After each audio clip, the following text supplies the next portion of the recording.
Well, today the Texas House unveiled its competing vision for school funding and so-called school choice. Like the Senate, the House calls for a cash incentive paid from taxes for families who want to switch their children from public to private schools. But unlike the Senate, the House tied the amount of that incentive to public school funding. Fox 4's Casey Stiegel in to explain. Casey. Hey, Heather, good to see you. House Bill 2 would boost the amount of money that is infused into public schools across the state of Texas. And then House Bill 3 is similar to legislation that was already passed by the Senate, which would essentially allow taxpayer dollars to be used to help fund private school tuition.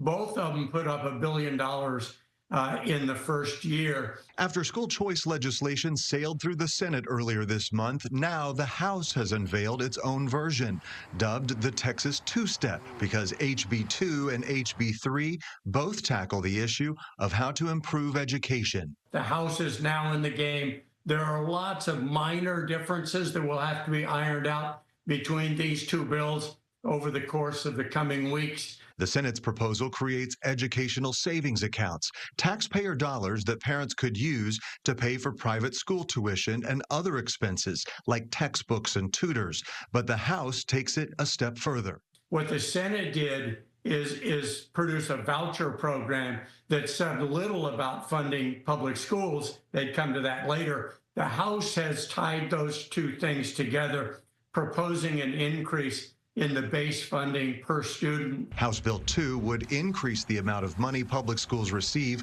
per year per child from a little more than $6,100 to nearly $6,400.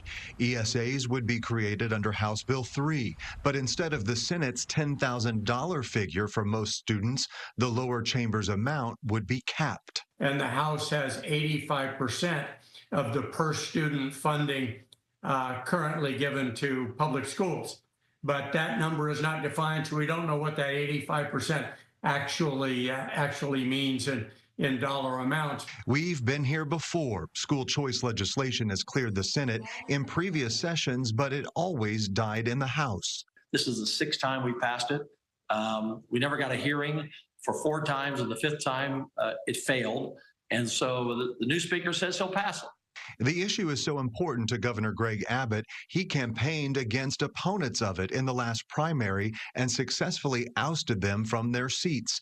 Political analysts like Cal Jilson say they're closer than ever to passing it, but there will have to be some compromise. And the Senate might have to give up some of what it wants, and Abbott may have to as well, in order to get a bill, because you want to be sure you get a bill that you can expand in future sessions. You don't want to fail again. Jilson says even if it passes, the program will be refined in future legislative sessions years down the line.